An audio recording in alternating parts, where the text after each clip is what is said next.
महारतों से शुरू होने वाला है। यानी ज़बान की महारतें सबसे पहले हमने देखी थी कि सब ज़बान की पहली महारत जो होती है वो सुनना होती है और दूसरी महारत बोलना, पढ़ना और लिखना होती है। ये चार महारतें ज़बान की होती हैं, है ना। तो ये चार महारतें होती है। तो सुनने और पढ़ना, सुनना और पढ़ना कौन सी महारत थी? तो सुनना और पढ़ना अख्ज़ी महारत थी, तहसीली महारत थी। और बोलना और लिखना ये इजहारी महारत, तामीरी महारत, तख्लीकी महारत थी। अगर ये चीज़ आप नहीं जान रहे हैं तो एक बार आपको बता दें कि अख्ज़ी महारत मतलब क्या होता है। जब दूसरों की कोई चीज़, मतलब एक इंसान यहाँ पर है, एक इंसान इस वाले इंसान से बोल रहा है कोई चीज़, ये वाला इंसान इससे बोल रहा है, तो इसके दिमाग में जो चीज़ भर रहा है, इसका नॉलेज है, ये वाला इसको ए बोल दे रहे हैं और इसको बी बोल दे रहे हैं, तो ए वाले का जो नॉलेज रहेगा वो बी वाला सुनेगा। इसका मतलब वो अखज़ कर रहा है, अखज़ कर रहा है ना। अब जब ये बी वाला कुछ बोलना शुरू कर देगा तो इसके दिमाग में जो चीज़ भरी रहेगी वो इसको निकालने शुरू कर देगा, वो अपने दिमाग से चीज़ें निकालना शुरू कर देगा। यानी इसके पास जो पहले से नॉलेज है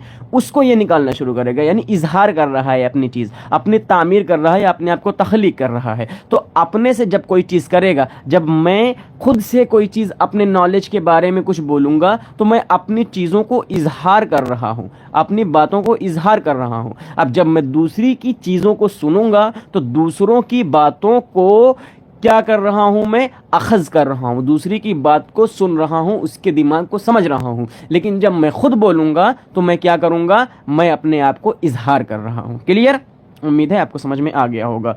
तो ये अखज़ी सुनना क्या हो जाएगा, हम किसी चीज़ को सुनेंगे तो ये अखज़ है, हाँ हम दूसरे की बातों को सुनते हैं। अंजुम फातिमा वालेकुम अस्सलाम, इस्तकबाल है। और पढ़ना क्या हो जाएगा, जैसे कोई चीज़ लिखी हुई है, कोई राइटर लिखा है, कोई मुसन्निफ़ लिखा रहता है, तो मुसन्निफ़ की बातों को हम लोग क्या करते हैं, मुसन्निफ़ की बातों को हम लोग समझते हैं, सुनते हैं, यानी उसके माने को भी हम लोग अखज़ करते रहते हैं। बोलना, जब हम लोग अपनी बातों को निकालते हैं, अपने दिमाग में जो चीज़ें हमारी भरी रहती है हम उसको निकालते हैं, जो नॉलेज भरा रहता है उसको निकालते हैं, तो ये हमारा बोलने में आएगा, है ना। यानी हम लोग अपने आप को रिप्रेजेंट कर रहे हैं, अपने आप को इजहार कर रहे हैं। वहीं पर लिखना किस में आएगा, तो लिखने भी हम लोग अपने दिमाग में जो चीज़ें भरी रहती हैं उसको लिखते हैं। क्लियर?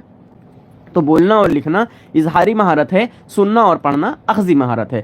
अब किस तरीके से हम लोग सुनते हैं, हमने ये देखा कि सुनने को पहले देख रहे थे, तो सुनते किस तरीके से हैं, लफ्ज़ों की बुनियाद पर और साबिक़ा मालूमात की बुनियाद पर। दो तरीके से हम लोग क्या करते हैं, दो तरीके से हम लोग सुनते हैं। अब ये क्या हो जाता है, लफ्ज़ों की बुनियाद पर और साबिक़ा मालूमात की बुनियाद पर। एक बार डिटेल में इसको पढ़ा दिए हैं लेकिन एक बार ऐसे दोहरा लेते हैं। लफ्ज़ों की बुनियाद का मतलब क्या होता है, जैसे आपने कहा कि अहमद बहुत शरीफ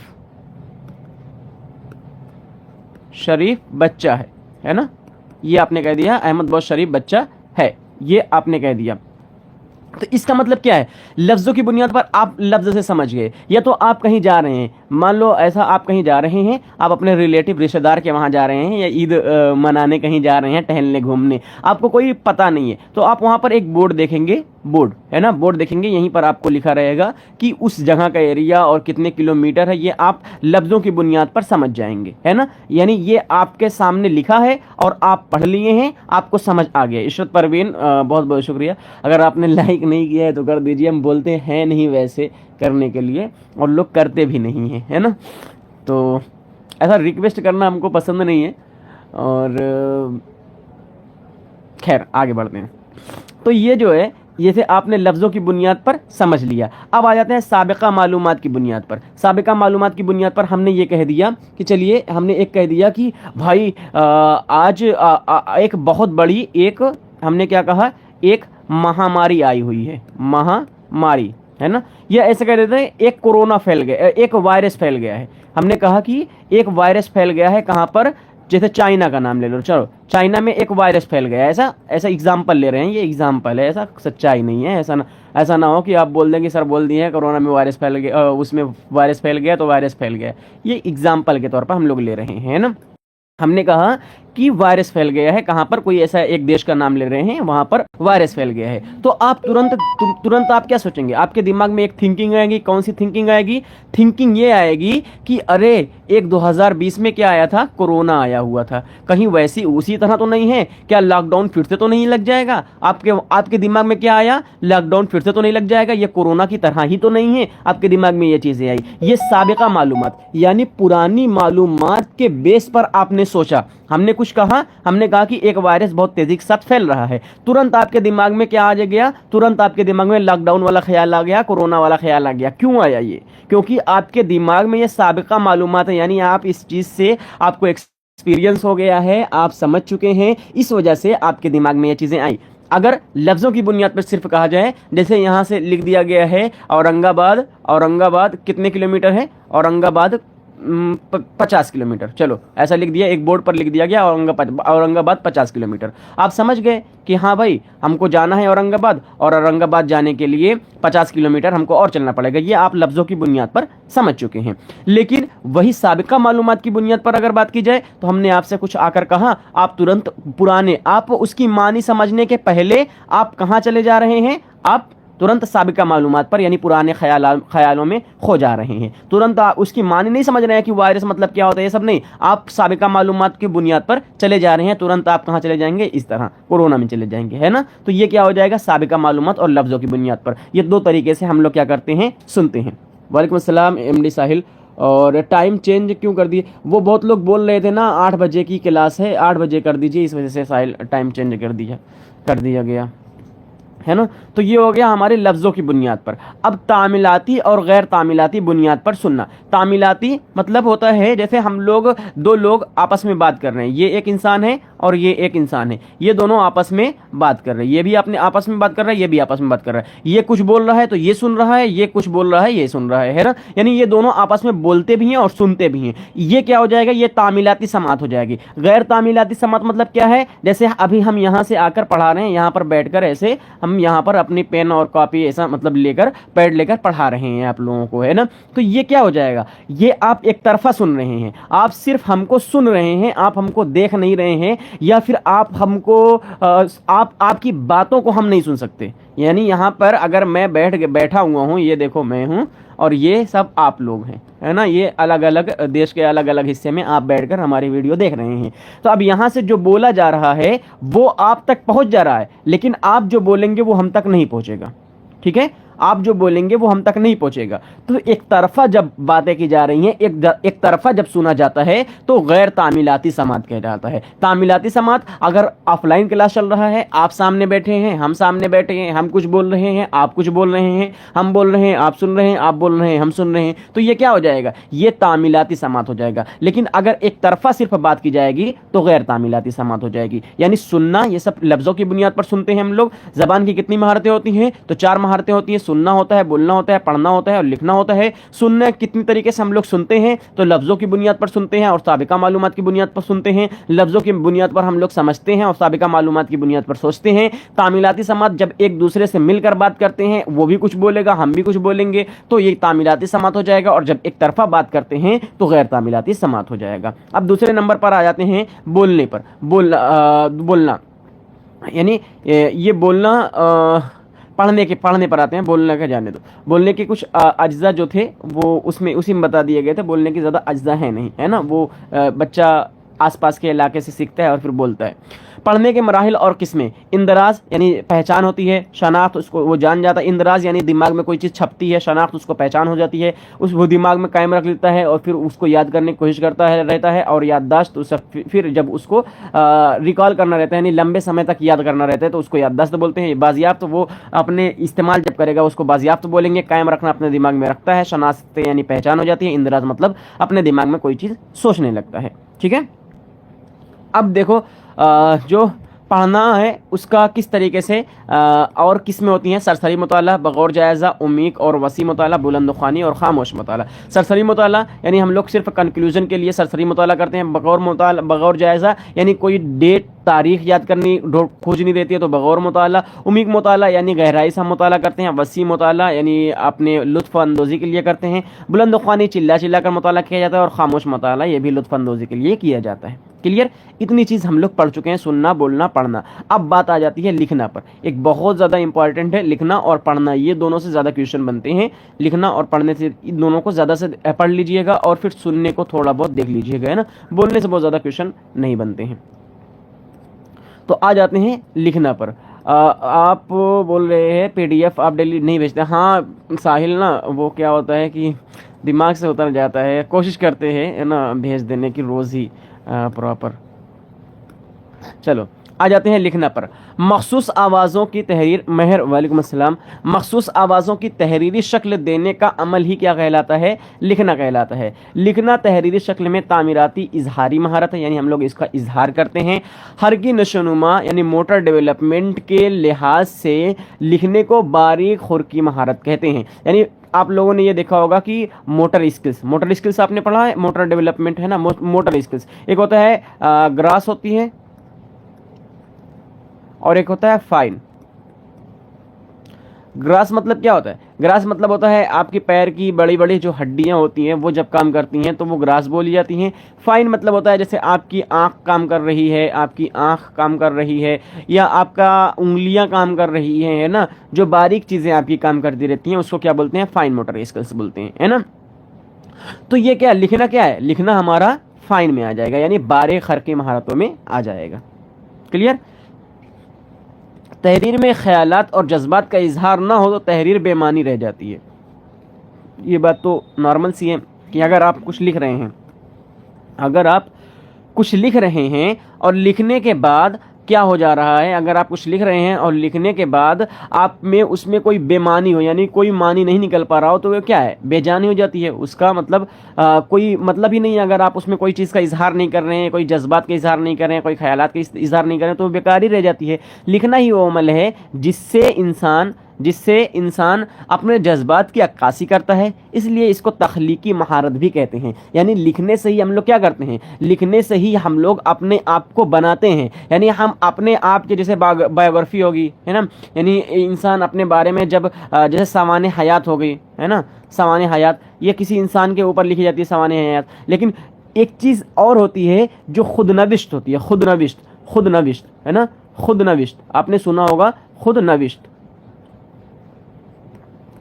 सुना होगा। यानी जो इंसान अपने से खुद के बारे में लिखता है उसको खुदनविश्त बोलते हैं। तो अपने जज्बात की अक्कासी करता है, इसलिए इसको तख्लीकी महारत भी कहते हैं। तो इजहारी महारत, तामीराती महारत और तख्लीकी महारत ये तीनों एक ही है। लेकिन तामीर मतलब होता है तामीर करना, इजहार तख्लीकी और तामीरी दोनों एक ही बात है। इजहार मतलब होता है अपने आप को रिप्रेजेंट करना। तो जिस तरीके से आप अपने आप को रिप्रेजेंट करते हैं उसी को क्या कहा जाता है? उसी को तख्लीकी महारत कहा जाता है और उसी को तामीराती महारत भी कहते हैं। तालीम की इब्तिदाई बरसों का बच्चे की आड़ी तिरछी लकीरें बनाना भी क्या कहलाया जाता है? लिखना कहलाता है। अब शुरुआत में बच्चा क्या है? शुरुआत में बच्चा ये है कि संडे मॉक टेस्ट लीजिए सर, जिसमें मुझे कम पता है, चल सकता। हाँ बिल्कुल साहिल, संडे को मॉक टेस्ट लेंगे। हफ्ते में एक दिन क्या हो जाएगा, एक दिन मॉक टेस्ट रख देते हैं संडे को, ठीक है।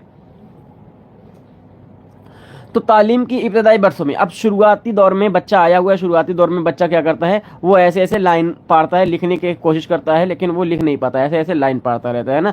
तो ये भी उसका लिखना कहलाएगा।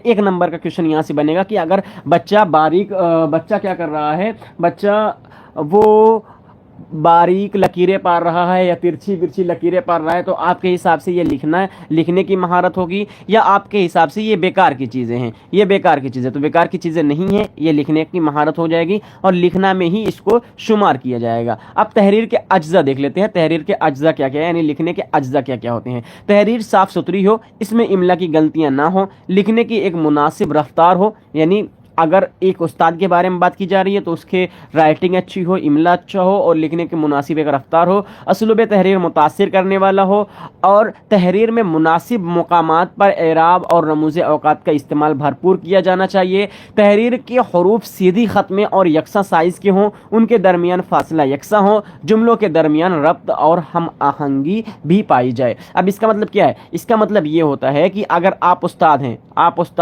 उस्ताद के अंदर ये सब खुसूसियात पाई जानी चाहिए। अगर आप जुमलों को सही तरीके से नहीं लिख रहे हैं तो आपके स्टूडेंट कैसे लिखेंगे? आपकी हरूफ जो है वो आड़े तिरछे भाग रहे हैं, तो आपके जो वो हैं, जो आपके स्टूडेंट है, वो किस तरीके से हरूफ को पाएंगे? वो भी, उनका भी आड़ा तिरछा भागेगा, है ना। तो इस तरीके से, और तहरीर मुनासिब मुकामात पर एराब और रमूज़ औकात के साथ आपको लिखना है। उसलूब तहरीर मुतासिर करने वाला हो और अच्छी राइटिंग हो, इमला अच्छा हो, दुरुस्त तरीके से आपको लिखना है। अब आपको ये आपके ऊपर हो गया। अब ये हो गया कि लिखने की तदरीस आप बच्चों को किस तरीके से पढ़ाएंगे, कि उनको लिखना आ जाए। आप बच्चों को किस तरीके से लिखना पढ़ाएंगे, तो इसमें देखते हैं कि लिखने की इब्तदा ड्राइंग से होती है। बच्चों से मालूम करें कि वो आपसे क्या लिखवाना चाहते हैं। फॉर एग्जांपल एक बच्चा है, वो आप पढ़ा रहे हैं, आप वाइट बोर्ड पर ऐसा पढ़ा रहे हैं और बच्चा बोलता है कि सर मुझे क्या चाहिए, मुझे आप कोई ऐसा नाम लिख कर बताइए, जैसे मेरी मम्मी का नाम लिख दिए, चलिए मेरी अम्मी का नाम लिख दीजिए आप। तो बोलेंगे ठीक है, यहाँ पर उसकी अम्मी का नाम लिख दीजिए, ठीक है, उसकी अम्मी का नाम लिख दीजिए। ये बोलेगा कि सर मेरा नाम लिख दीजिए, आप मेरा नाम लिख दीजिए। तो आप उसका नाम लिख दीजिए, उसका नाम लिख दीजिए। अब जब उसका नाम लिखेंगे आप, एक बार जैसे हामिद ऐसे करके लिख दिया आपने, एक बार हामिद लिख दिया, अब वो अपने से कोशिश करेगा कि अरे मेरा नाम हामिद है तो मेरा नाम इस तरीके से ऐसे बनेगा, ऐसे ऐसे और ऐसे ऐसे ऐसे करके वो बनाना शुरू कर देगा, है ना।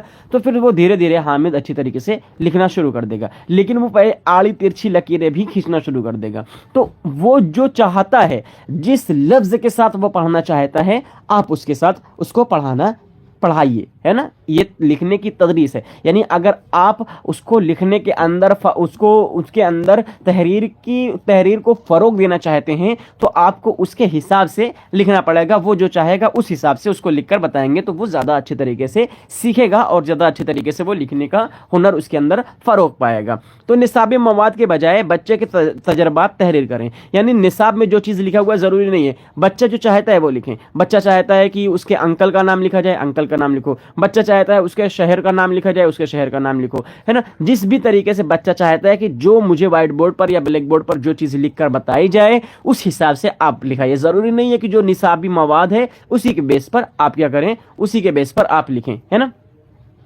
तो उनके पसंदीदा चीज़ों के नाम लिखें। उसको आम पसंद है आम लिखें, उसको अमरूद पसंद है अमरूद लिखें। किस तरीके से बनता है आम लिखकर ऐन और मीम अलिफ आम, ये वाला या फिर ये वाला आम, है ना। ये वाला आम बेहतर है क्योंकि ये वाला लिखेंगे उसको समझ में नहीं आएगा। तो आम ये वाला लिख दीजिए। अब इसको बात कीजिए कि ये कैसे बना हुआ है, तो इसको बोल दीजिए मीम। इसको क्या बोलते हैं, मीम बोलते हैं। और इसको क्या बोलते हैं, तो इसको आ बोलते हैं, आ, है ना। तो ये क्या हो जाएगा, आप जब बोलेंगे आ तो आ निकलेगा, और फिर जब माँ कहेंगे यानी आम जब कहेंगे तो मीम निकलेगा। तो दोनों को मिलाकर क्या बन जाएगा, हमारा आम बन जाएगा। अब बच्चे को आम खाना पसंद है, अब उस हिसाब से उसके दिमाग में आ, आली मादा आ और मीम जो रहेगा वो दोनों छप जाएगा। तो ये उसकी शनाख्त हो जाएगी लिखने की, है ना। फिर वो बाजियाफ्त तक पहुंचेगा, यानी उसको पहचान हो जाएगी, वो रिकॉल करेगा, वो याद करेगा। उसको जब ज़रूरत पड़ेगी तो फिर वो अपने हिसाब से उसका इस्तेमाल करना शुरू कर देगा, है ना।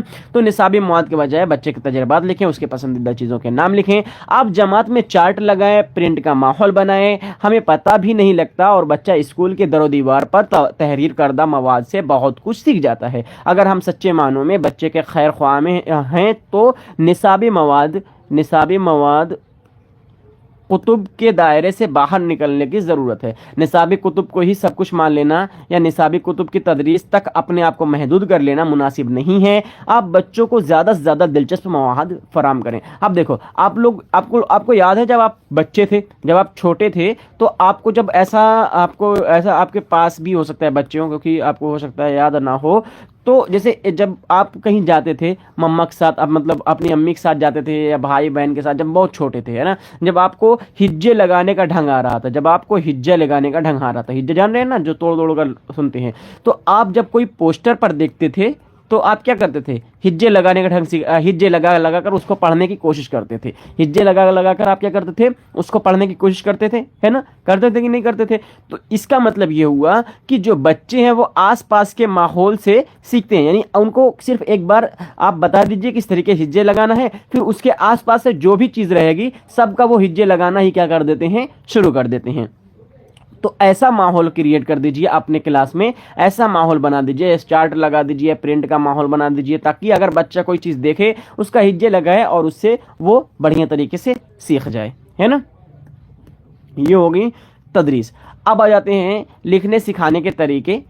अब जदीद तरीका एक होता है, एक पिस्टोलॉजी तरीका होता है, और एक और तरीका होता है मॉन्टेसरी तरीका। इसमें हाँ मॉन्टेसरी तरीका दिया होता है। अब देखो इसका मतलब क्या है। अबजदी तरीका, अबजद ये तरीका सिखाने का कदीम तरीका है, यानी पुराने ज़माने से यही तरीका चला आ रहा है। इसमें तलबा को पहले हुरूफ लिखना, फिर हुरूफ को मिलाकर अल्फाज लिखना, फिर अल्फाज से जुमले लिखना सिखाया जाता है। ये किस तरीके से सिखाया जा रहा है, यानी ये हम लोग जैसे पढ़े हैं अलिफ बे पे ते, है ना, ये सब क्या चीज़ है, ये सब वही चीज़ है जो हम लोग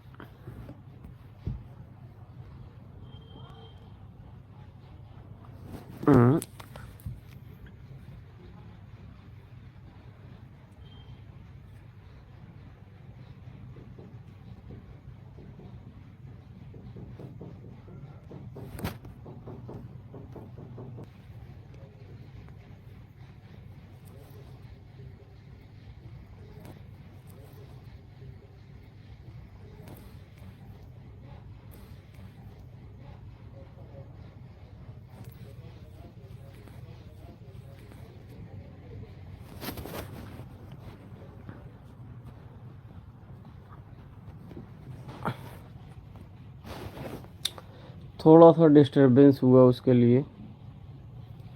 अरे वो ना एक पैड चल रहा है, मतलब पैड में लगाकर फिर पढ़ाते हैं ना, तो वो पैड पे एक बटन दिया हुआ है, वो हमको समझ में नहीं आता जल्दी, तो उसकी वजह से ना बहुत प्रॉब्लम हो जाती है वो पैड की वजह से। मतलब 2-3 बटन फालतू दिए हुए हैं, हमको ऐसा लग रहा है कि वो जो बटन दिए हुए हैं ना वो फालतू है, इस वजह से ना वो ऐसा दब जाता है तो प्रॉब्लम हो जाती है, इधर उधर कट जाता है पूरा। 2 बटन दिया हुआ है, उससे समझ में नहीं आता। खैर चलिए, डिस्टर्ब होने के लिए माफ़ी चाहते हैं, आगे देखते हैं। तो अब जदीद तरीका, वो ऐसा पेन से डायरेक्ट उस पर नहीं लिख सकते ना, या पैड उसके लिए एक इस्तेमाल करना पड़ता है, उसी वजह से ये सब चीज़ें होती हैं। खैर जल्दी सेटअप बन जाएगा, ये सब फिर दिक्कतें नहीं होंगी इंशाल्लाह। तो अब जदीद तरीका देख लेते हैं, यानी हम लोग यही देखते हैं कि अलिफ बे पे ते टे, ये सब चीज़ें हम लोग क्या करते हैं, ये सब चीज़ हम लोग बचपन से पढ़े हुए हैं, है ना, ये सब चीज़ हम लोग क्या करते हैं, ये सब चीज़ बचपन से हम लोग पढ़े हुए हैं। तो इसका मतलब क्या है कि शुरुआत में हम लोगों को हर्फ लिखाना सिखाया गया, फिर हल्फ से लफ्ज़ बनाना सिखाया गया, लफ्ज़ से फिर हम लोग जुमला सीखे, और जुमले से फिर कहानियाँ वगैरह हम लोग पढ़ना शुरू कर दिए, है ना। ये यानी हम लोग पार्ट से होल की तरफ आए हुए हैं। तो ये लिखना सिखाने का कदीम तरीका है। इसमें तलबा को पहले हरूफ लिखना, फिर हरूफ को मिलाकर अल्फाज लिखना, फिर अल्फाज से जुमले बनाना सिखाया जाता है। इस तरीके में लफ्ज़ों की शनाख्त और शनाख्त को पुख्ता किया जाता है। लेकिन इसमें बच्चे को ये नहीं पता रहता कि मुझे पढ़ना क्या है, ये नहीं पता रहता कि वो किस तरीके से जा रहा है ना। ये अबजदी तरीका होता है, यानी शुरुआती दौर में हम लोग इसी से, मेजॉरिटी यहाँ पर जितने लोग भी होंगे शुरुआती दौर में सब लोग इसी से पढ़े ही होंगे, है ना, इसी तरीके से सब लोग पढ़े होंगे, क्योंकि यही तरीका पुराने ज़माने में पढ़ाया ही जा रहा था। उसके बाद आ जाता है पेस्टोलॉजी तरीका। पेस्टोलॉजी तरीका, इस तरीके में लिखने की शुरुआत लाइनें खींचकर कराई जाती हैं। हरूफ लिखने से पहले तलबा को दायरे, नीम दायरे, सीधी ख़त, मुनहनी ख़त की मशक कराई जाती है, फिर हरूफ को जोड़ना सिखाया जाता है। इसको अभी बताते हैं, देखो अभी इसको बताते हैं। उसके बाद आ जाता है मॉन्टेसरी तरीका आ जाता है। मॉन्टेसरी तरीका, इस तरीके में लकड़ी, गत्ते के हरूफ काट लिए जाते हैं, फिर बच्चे उन पर उंगली फेरकर उनकी शनाख्त सीख जाते हैं। उर्दू में इसका इस्तेमाल ज़्यादा सौदमंद नहीं माना गया, यानी ज़्यादा सूदमंद इसको नहीं माना गया है। अब देखो इसका मतलब, अब पूरा हम लोग समझ लेते हैं नॉर्मली। ऐसा देखो, यहाँ पर आ जाते हैं, देखिए एक आप लोग पढ़े होंगे शुरुआती दौर में ऐसा A B C D, है ना, एक इस तरीके से।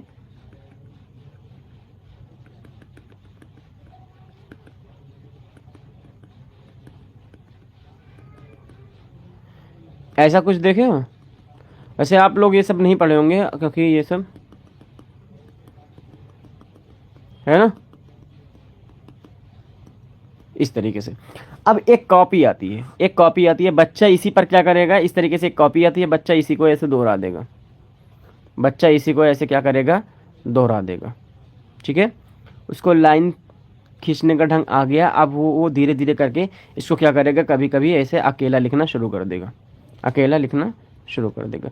तो हम लोग किस तरीके से लिखते थे, यानी शुरुआती दौर में जो पढ़ाई ज़्यादा हुई है तो इस तरीके से हुई है। फिर क्या आगे आ जाएगा, फिर ये चीज़ें आ जाएंगी, है ना, पेस्टोलॉजी तरीका आ जाएगा। उसके बाद एक आता है मॉन्टेसरी तरीका। मॉन्टेसरी तरीका मतलब होता है जैसे ये ऐसे एक पूरा ऐसे गत्ता है ना, एक गत्ता है। अब इसमें से क्या कर दे रहे हैं, यहाँ से A B सी, ऐसे करके ना। अब कैंची लेकर, है ना, सीजर जो होता है, सीजर, सीजर लेकर हम लोग क्या करेंगे, इसको ऐसे यहाँ से इतना ऐसा ए करके ऐसा काट लेंगे, है ना, बी को इतना ऐसा काट लेंगे। तो उस पर बच्चा जब अपना हाथ फेरेगा ना, इस पर हाथ फेरेगा, तो वो जान जाएगा कि कुछ इस तरीके से ए बना है ना, कुछ इस तरीके से ए बना है। तो ये ज़्यादातर उर्दू में काम नहीं आता है ना, ये उर्दू में काम नहीं आता है। वो वाला काम आता है ज़्यादा जो हमारा अपना अबजद तरीका है ना, और मॉन्टेसरी तरीका बहुत ज़्यादा काम इसमें आता नहीं है, और फिर हमारा पेस्ट्रोलॉजी तरीका इसमें काम आता है।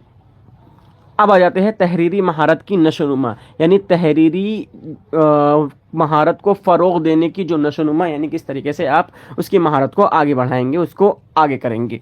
तो बच्चे जब इब्तदाई सतह पर लिखना सीख जाते हैं तो उन्हें तहरीरी महारत में रवानी के लिए मश्की काम कराया जाता है। मश्की काम मतलब कोई चीज़ मश्क कराना। अभी इसको बताते हैं क्या है।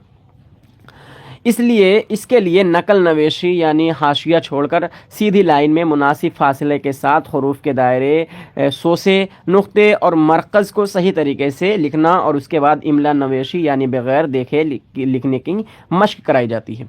देखो, जब बच्चा इब्तदाई सतह पर लिखना सीख जाते हैं तो उन्हें तहरीरी महारत में रवानी के लिए मश्क काम दिया जाता है। यानी अगर देखो कोई चीज़ वो गलत कर दिया, जैसे हमने आपको दिया है आम लिखने के लिए, हमने कहा कि आम लिखो, आपने ऐन और मीम और अलिफ से आम लिख दिया, तो हम मश्क कराएंगे। ऐसे लाइन रहती है, ऐसे लाइन रहती है ना, ये लाइन रहती है, और हमने कह दिया कि हमने ये वाला कहा था, तो एक काम करो, यहाँ हम लिख दे रहे हैं आम, 20 बार यहीं पर आम लिख कर लेकर आओ, 20 बार यहाँ पर क्या लिख कर आओ, आम लिख कर आओ। आली मादा भी सही होना चाहिए, मीम पर भी सही होना चाहिए, अगर सीन है तो सीन का सोसा भी सही होना चाहिए, बड़ी शीन है तो बड़ी शीन पर नुक्ता बाकायदा होना चाहिए। ये सब चीज़ हम आपको बताएंगे, है ना, यानी बच्चे को बताना है।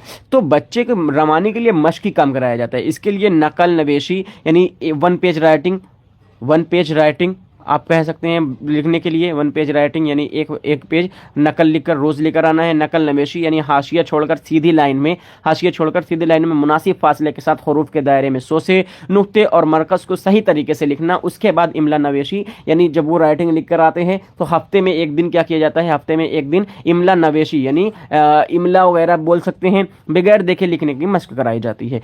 तहरीरी महारत के बाद लिखने का काम रस्मी तहरीर यानी दफ्तरी उमूर के लिए लिखना और तख्लीकी तहरीर यानी मजमून, नज़्म, कहानी, ड्रामा तहरीर वगैरह और गैर तहरीरी यानी डायरी, नोट्स, रिपोर्ट, नोट्स, इश्तिहार नवेशी की जानिब बढ़ता रहता है। आपको एक बार लिखने का ढंग आ गया, फिर आराम से हर चीज़ की तरफ आप लिखने शुरू कर देंगे, या फिर जहाँ पर भी आपको लिखने की ज़रूरत पड़ेगी आप लिखना शुरू कर देंगे। ठीक है, अब एक लास्ट पॉइंट बचता है ज़ेली महारत। ज़ेली महारत से अब तक अगर बता दें आप लोगों को, कभी ऐसा देख लीजिएगा उसका पेपर उठाकर, तो ज़ेली महारत से इतनी बार क्वेश्चन बना हुआ है कि हद है भाई साहब, एकदम इतनी ज़्यादा ज़ेली महारत से क्वेश्चन बना हुआ है। एक बार इसको ज़्यादा ध्यान से देख लीजिएगा कि अगर गौर किया जाए तो पाएंगे कि ज़बान की चारों महारतें जो हैं, सुनना, बोलना, पढ़ना, लिखना, यहाँ पर देखें, सुनना, बोलना, पढ़ना, लिखना, ज़ेली महारतों का मजमूआ होती हैं, जो दर्ज झेल हैं। यानी इसके अंदर भी बहुत सी चीज़ें आ जाती हैं, है ना, बहुत सी चीज़ें आ जाती हैं। तो अब देखो, सुनना क्या है, सही सुनना, सही तलफ़्फ़ुज़ से वाक़फ़ियत होना, सुनकर समझना। इससे क्वेश्चन किस तरीके से बनेगा कि अगर बच्चा सही समझ नहीं रहा है ना, बच्चा सही समझ नहीं रहा है, बच्चा सही सुन नहीं रहा है, तो उसके अंदर कौन सी कमियां पाई जा रही हैं या किस तरीके से आप उसको डील करेंगे। तो जो आपको अभी तक बताया गया है कि बच्चे अगर सुन नहीं रहे हैं तो उनको दिखा दीजिए, या फिर अगर वो सुनने में प्रॉब्लम हो रहा है तो उसको दिखाकर कोई चीज़ पढ़ा दीजिए, विजुअल चीज़ पढ़ा दीजिए। अगर उसको देखने में प्रॉब्लम हो रही है तो उसको और पास बिठा दीजिए, या फिर उसको बोल कर पढ़ा दीजिए। बहुत से तरीके इससे पहले बता दिए गए हैं आप लोगों को। तो सुनने के अंदर जो भी कमियां आ रही हैं, यानी जो भी चीज़ें आ रही हैं, अगर इसकी कमी से लेकर कोई क्वेश्चन बनेगा तो आप उसको डील कीजिएगा उस हिसाब से। बोलना क्या है, तलफ़्फ़ुज़ की अदायगी सही होनी चाहिए, लबो लहजा, रवानी, वाज़े मखारिज, यानी अगर अच्छी तरीके से मखारिज का अदा नहीं कर रहे हैं, हरकत सकनात का इस्तेमाल नहीं कर रहे हैं, तो आपके अंदर कमियां हैं बोलने में। रवानी, बोलने के अंदर रवानी भी पैदा होनी चाहिए, बच्चे के रवानी स्पीच विजुअल एक्सरसाइज भी उनकी करानी चाहिए, और लब और लहजा जो है उनका दुरुस्त होना चाहिए, लफ्ज़ की अदायगी उनकी अच्छी होनी चाहिए, और पढ़ने में हरूफ शनाशी यानी हरूफ की पहचान होनी चाहिए, तेज़ रफ्तार से पढ़ना, खामोश मुताला, आवाज़ बुलंद मुताला, सरसरी मुताला, ये सब के सब अंदर उसके खूबी होनी चाहिए। अगर वो बावाज़ बुलंद मुताला कर रहा है और सरसरी खामोश मुताला में उसको प्रॉब्लम हो रही है, तो उसको मुताले का अच्छा ढंग नहीं है। अच्छा ढंग तभी आएगा जब आप अच्छे तरीके से हर एक मुताला को कर लेंगे। जब ज़रूरत पड़ेगी आपको तब आप ज़ेली मुताला कर लेंगे, जब ज़रूरत पड़ेगी आपको तब आप बावाज़ बुलंद मुताला कर लेंगे, सरसरी मुताला कर लेंगे, है ना। जब ज़रूरत पड़ रही है तब आप उस हिसाब से मुताला कर ले रहे हैं। तो ये पढ़ने के अंदर ये सब चीज़ें आ जाएंगी। एक बार इसका स्क्रीनशॉट ले लीजिए, पीडीएफ हम भेजेंगे ज़रूर, लेकिन एक बार इसका स्क्रीनशॉट ले लेंगे तो आपको याद रहेगा कि ये आपको पढ़ना ही पढ़ना है। इससे क्वेश्चन हर हाल में बनेंगे ही बनेंगे, याद रखिए। लिखना जो है हिज्जे, इमला, रमूज़ औकात, खुद नविश्त और खुद खत, ठीक है, वो खुद खत। तो ये सब चीज़ें लिखने के अंदर आती हैं। ये इससे क्वेश्चन हर हाल में बनेंगे, एक नंबर के क्वेश्चन बनेंगे। सुनने के अंदर क्या खूबी आती है और किस तरीके से इसको डील करना है, बोलने के अंदर क्या खूबी आती है और किस तरीके से इसको डील करना है, पढ़ने के अंदर क्या खूबी आती है और इसके अंदर इसको किस तरीके से डील करना है, और लिखने में किस तरीके से आपको डील करना है, ये आपको अच्छी तरीके से, इस पर न जाने कितने मॉक टेस्ट आ चुके हैं। इस पर एक अलग दिन इस पर सिर्फ मॉक टेस्ट ले लेंगे या ग्रुप में मॉक टेस्ट भेज देंगे, ठीक है। तो इस पर आपको हर हाल में इसको क्लियर कर लेना है। ज़ेली महारत जो होती हैं, जो बड़ी बड़ी चीज़ें हम लोग पढ़ लेते हैं, यानी सुनने को हम लोग डीपली पढ़ लिए, बोलने को हम लोग डीपली पढ़ लिए, पढ़ने को हम लोग डीपली पढ़ लिए, लिखने को डीपली पढ़ लिए, लेकिन ज़ेली महारत को कोई डीपली पढ़ता ही नहीं है और यहीं से क्वेश्चन बनते हैं। उठाकर देख लीजिए पेपर, है ना। तो इसको एक बार ज़रूर पढ़ लीजिएगा आप। अब ये सब आपके लिए थोड़ा सा अहम बातें हैं, ये आप चाहे पढ़ सकते हैं, वरना फिर आज की क्लास को एक बार ऐसे देख लेते हैं, उसके बाद फिर आज की क्लास को यहीं पर ख़त्म करते हैं। देखें, किसी की नकल ना करके अपने उसलूब में लिखना तख्लीकी कहलाता है। मतलब कोई किसी के नकल करना, अगर कोई बच्चा नकल कर रहा है ना, तो ये नकल करके, जैसे एक बच्चा लिख रहा है उससे ये नकल करके लेकर आया है, तो इसको लिखना नहीं कहेंगे, ये तख्लीकी महारत नहीं हो जाएगी। ये तो इस बच्चे की खासियत, इस बच्चे की क्या खासियत होती है, ये लिखना नहीं कहेंगे, ठीक है। ये भी क्वेश्चन बनेगा। और उसके बाद सभी ज़बान की महारत एक दूसरे से मरबूत होती है, एक दूसरे से जुड़ी होती है। अब देखो, जैसे इंग्लिश है,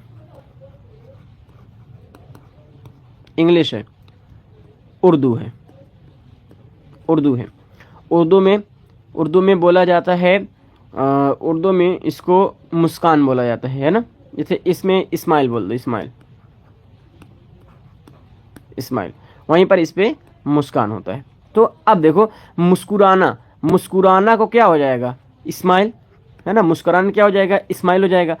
अब कहीं ना कहीं ये इस्माइल उर्दू में मुस्कुराने से जुड़ा हुआ है, आपस में जुड़ा हुआ है। एक चीज़ इस्माइल अगर समझ में नहीं आए, मुस्कुराना बोल दो, समझ में आ जाएगा। या ये तो इस्माइल कर दो, समझ में नहीं आ रहा है तो मुस्कुरा दो, बोल दो, समझ में आ जाएगा। या फिर अगर हंसना समझ में नहीं आ रहा है तो इंग्लिश में लाफिंग बोल दो, समझ में आ जाएगा। लड़का समझ में नहीं आ रहा है, इंग्लिश में बॉय बोल दो, समझ में आ जाएगा। ये क्या है, ये आपस में एक दूसरे से जुड़े हुए हैं। और ये इस तरीके से, ये क्वेश्चन बताएं किस तरीके से बनता है। इससे क्वेश्चन इस तरीके से बनता है कि एक बच्चा है, वो उर्दू जमात में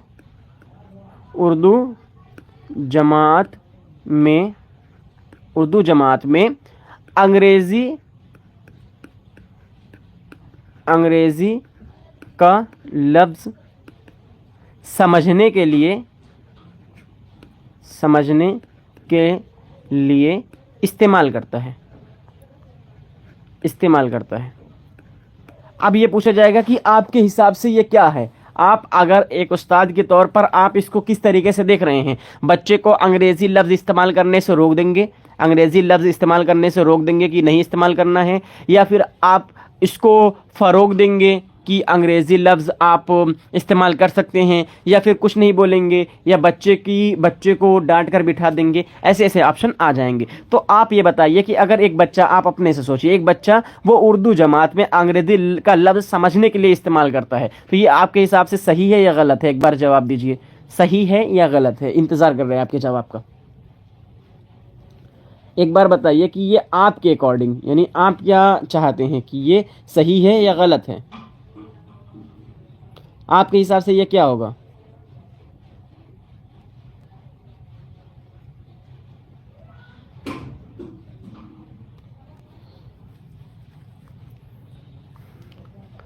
आपके हिसाब से ये क्या होगा, सही होगा या गलत होगा?